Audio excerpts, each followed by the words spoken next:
What's up, all you Kevins? I am out here in Dallas, Texas, and I have a Patina Foxbody for you with almost 1,000 horsepower. This car is insane. We are gonna do some crazy stuff. But first, I wanna tell you guys, thanks for watching the channel, but I also wanna say, if you have a cool car like this, it doesn't have to be the shiniest car, it doesn't have to be the ugliest car, it just has to be a cool Mustang, and other people think it's cool too, not just you and your girlfriend.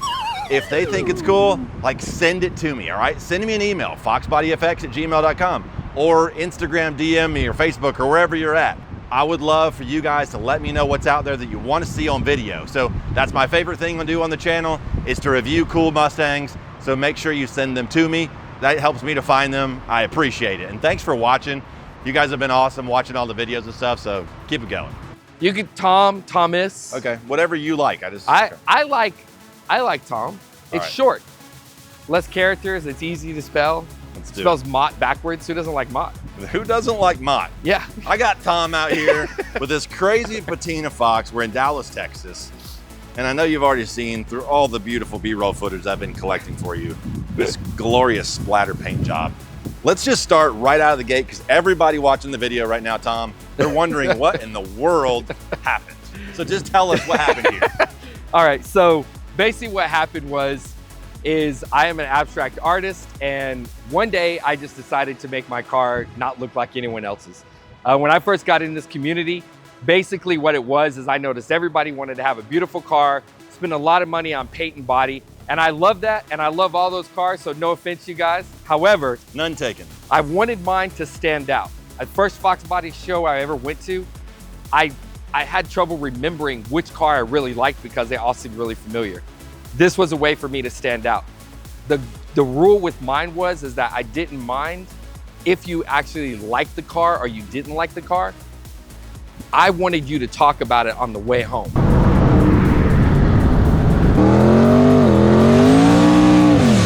That was the whole concept of it. The reason the paint's on the side is because I incorporate the car into my abstract art. I usually clean it off, but this time I didn't. I left it. A couple of people saw it. They liked it. I rolled with it. And that was really it. You told me earlier, but you didn't say just now how this abstract art works. What are you making so when you do this? Around the 4th of July, and by certain requests, I will make American flags. And what I do is I actually put paint in the exhaust. I have my canvas set up and some trade secrets, and I blast the paint on the canvas, let it dry, kind of repeat, do some tape work with it, and I make American flags paintings with the car. Nice, so dude. The exhaust is my paintbrush. Well, that's definitely one of a kind use from a Foxbody. Yeah, I love it. So tell us about this awesome Foxbody. There's people out there going, man, I love a raggedy looking Patina Foxbody, and this thing's bad to the bone with all kind of horsepower and crazy stuff done to it. So tell us about it.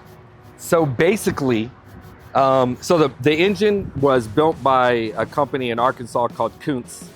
And, you know, I mean, the engine is definitely, as far as the engine bay and the engine goes, I wanted the rest of the car to really desensitize somebody when they looked at the engine bay. I wanted you to see the car and see the rattiness of it and kind of see the minor dents and dings in it and the paint job. And when you looked at the engine bay, it was a big contrast. So that was my whole goal of it. As far as the engine, like I said, it was built by Kuntz. It has a Bryant crank in it. It's, what size engine is this? So it's actually a 6.2 liter, 375 cubic inch. Okay. The block is a Ford SVO block. It's a Siamese bore, so it doesn't really have coolant passages in it, so it's a really solid block. It's got a Bryant crank in it, polished, gun drilled, knife edged, everything you could do to it. It's got Carrillo rods, Carrillo pistons. All the fasteners are Carrillo. There's some ARP stuff in there as well. Trick flow heads, competition ported. As far as the turbo, so JFab Garcia actually ended up building the entire turbo system for me. So we have an 80, 96. He ended up doing the whole turbo system.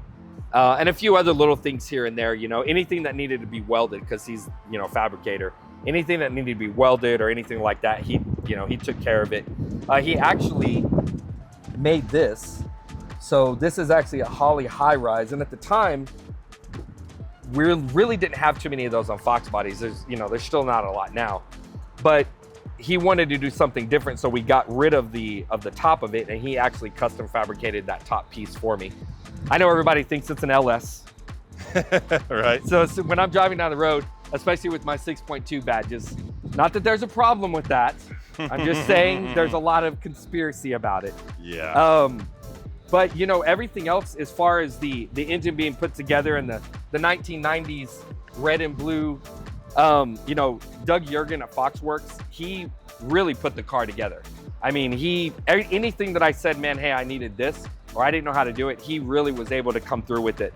As far as, I will go on record in saying that nobody wanted me to do the Patina thing, not one person. And then it happened, and then they all loved it. So, but Doug did a lot of the little things, like a couple of the things that I really am proud of is I wanted to get the engine bay, it's got a really good wire tuck. So it's difficult to tuck all these wires and hide them, but he did an amazing job, man.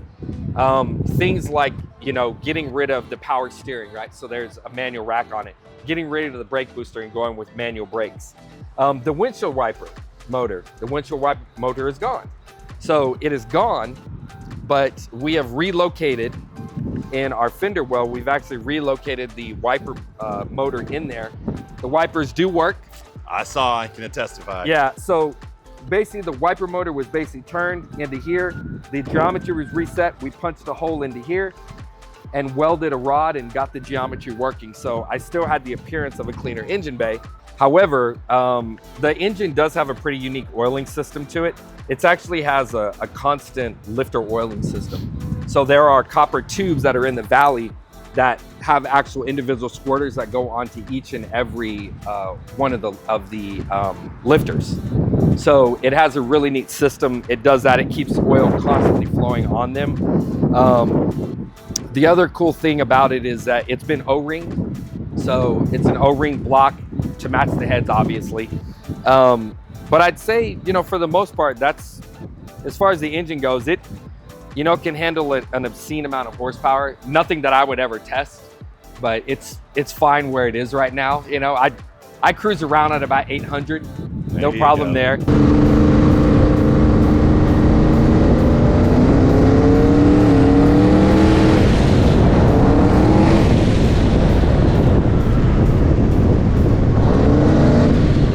It's pretty light. I think last time we were at the track, I jumped in it, and when I weighed at the end of the track, it was 2,893 with me in it.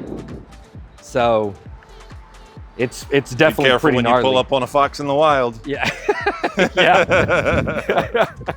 I'd say a couple. All right, so this thing's attached to what transmission? So I actually have a fully built Turbo 400. It's Freak Show. Okay. It's a company that's close to Abilene, I want to say. So you got your classic pistol grip, handle in there. Running a Mega Squirt in the car as well for ECU. The thing that's really interesting about it is when I did have 373s in it, the Turbo 400 with that engine and everything, it worked really well, but honestly, it was hell getting on the freeway. But I switched to 273s and it made it a monster. Like when I switched to 273s, man, it just goes. It just goes forever. It just feels like it never, I don't think it runs out of gear. It just goes. You can do, in second gear, I was doing 112 in second gear with no problem. Oh my gosh. We got to, I think we got up right to 120. I was kind of paying attention to the road. So it was without a doubt, it moves out. The 273s, for those that are running Turbo 400s, get 273s. Don't worry about the small amount of power you're gonna lose. All right, tell us about this brake setup earlier you mentioned to me. Yes, so the brakes. So the brakes are another one of my favorite things. I talked about wanting to do it, and then Doug basically was like, yeah, nobody does that. And I was like, can you do it? And he was like, I'm gonna try. So he did. So basically, for those people out there, you guys generally don't see big brakes on the rear of a Fox because they just don't have them for whatever reason. Maybe they're starting to come out with them now. There's a few out there. But basically what Doug did is he went out and basically have the caliper brackets and took them off a newer Mustang, welded them, got everything to fit, you know, had to find what year caliper would work, or what year rotor, what year caliper. And we ended up going with the 2012 GT caliper, but the back end had to be lathed to get it to fit in there. And then we repowder coated it. Same with the brake pads. We couldn't find a set of brake pads after finding tons of them. We ended up basically having to sand them down a little bit to get it to fit. We actually have a really good system for it now, so we can change it up. It's good to go. But this is actually, for whatever reason, this is one of my favorite parts of the car. As silly as it is. It's one of my favorite things. I think it looks unique.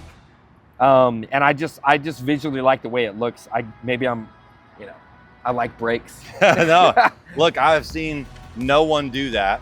I have seen, obviously, you know, Cobra brakes. I can think of a guy that's got a set of custom, 14-inch on the back with some custom wheels and stuff like that. Yeah. Totally different, but it's something that it really does stand out. And it's neat that you did a lot of that stuff by using other Mustang parts. That's what's even cooler about it. Yeah. You know, it's like finding those hodgepodge of things, making them work. Yeah. I like it a lot. Yeah, absolutely, man. But I love that. So I'd say as far as everything, the wiper mod, I really like that for whatever reason. I love it. The brakes are a really good thing. And, probably the rear end. I mean, just having those 273s in there, man, the car drives great. I mean, as far as the suspension, I have UPR Pro coilovers in the front, Granatellis on the rear, with the spring set on the perches. Mm-hmm. So man, when I put those on, it changed everything. I mean, they were quality. They were like, oh, you should buy this. And I'm like, yeah, okay. I put it on and man, they were great. So a lot of the stuff that I learned, I just went to people and everyone was telling me what they had. And I'm like, tell me what you had that didn't work. Why do you have this? I want to hear about your mistakes. So I was very, very fortunate being part of North Texas Foxbody Club and having all these other people before me. I just went and listened to them and then about everything except for the paint job. They're all horrible. So that, I kind of did that. And then other than that, it's also got a stage 3 Mr. Snow meth kit on it. Okay. So it is a pump gas car, 93. So I don't want to have to worry about finding E85 because I do drive this car a lot. So I don't want to have to worry about finding E85. I don't have to worry about the quality E85. So basically what happens on this bad boy is when I go into 10 pounds of boost, a big nozzle of meth sprays. So that's simple as that. A little boost juice in there and that's it. Yeah, so you drove this car today into work from Fort Worth to Dallas. You said 50 or 60 miles one way. 56.8 miles from my place in Fort Worth, Texas to Dallas, Texas, where I work. It doesn't get it, and it did fine. Yeah, it doesn't. It does fine. I mean, it's doing fine until it doesn't, I guess. But yeah, I've never had. I've had another engine in there previous to this one, and mistakes were made. But you kind of go through it, and it just worked out. But I'm really surprised at how well it does drive because it looks like it would be. A really rough, really aggressive, but I'm pretty sure it's the suspension, man. Those, like I said, the coilovers and then those Granatellis in the rear, man, you can adjust them. The Viking shocks and I mean, everything's amazing on it. I like that you got the iPad going here for your deal. It works, and cool. you can change. I can change the view, so I can have I have a Holly Pro Dash, so it's like it's cool. It's crazy that even to be honest with you, man, if it wasn't for I want a Holly just because I think the safety systems and I want to go coil on plug. Oh yeah, because I want to get rid of the wire. You're like, oh, Dallas Cowboy. That looks like a Dallas Cowboy player. Right. What's up, bud? Hell yeah. What year? 93. Really? Yeah. 93. Got NOS? Again? Nah. No NOS, man. Ah. I couldn't get burnout.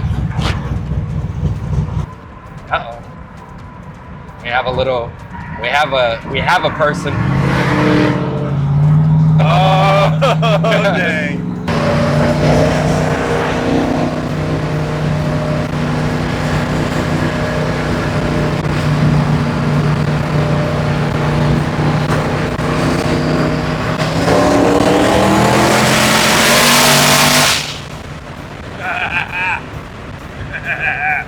I love it.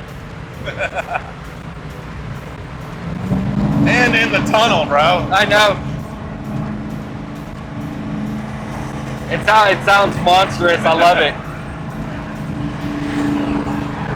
Oh, of course, the Ultima. I know. He's like, yeah, let's race, bro. He almost had me.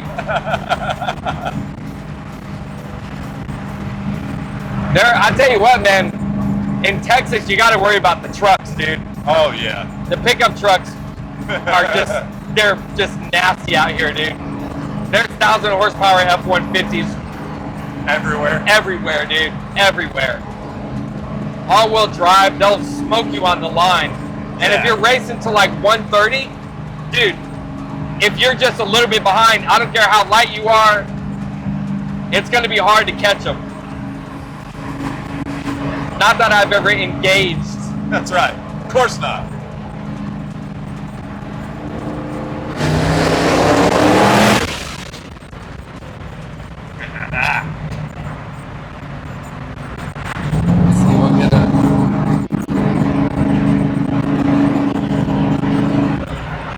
Get a little bit of a run.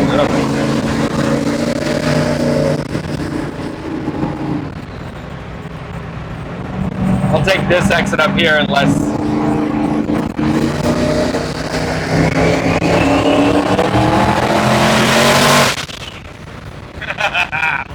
I run out of room so fast. I know, right? Yeah.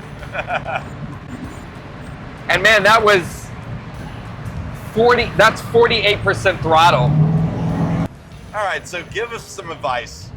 Guys out there watching this video, they're going, man, I want to build something like that. What would you tell them after doing this? So What's your advice? I would say ask for help, number one.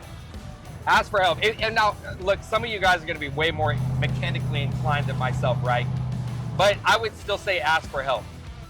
Especially with getting a block like this, there's a lot of things about it that I didn't know. We had to do a lot of research on.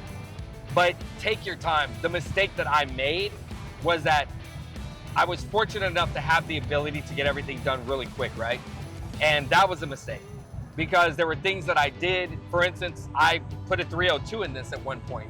And then before the 302 even was coming close to being fired, I decided to do a 351. And then I was like, you know what? Not a 351, just do an aftermarket block. So I would say don't rush it, but I would also say that, you know, in all honesty, asking for the help from people is a big thing. And do your research. Don't be lazy. Look and see, you know, what parts are the best for you. Don't just say, you know, 6 of my friends have, you know, UPR, or 6 of my friends use this builder. And if you really want to do something aesthetically to the car, and everybody else in the world, no matter who they are, is telling you don't do it, just do it. Just do it. The best thing I ever did was go with the patina, because for me, I knew that if I left it kind of patinaed up and rat roddy, I would have the ability to be like, you know what, this was a horrible failure, I should have never did this, and then just go ahead and basically go ahead and just paint it and make it look nice.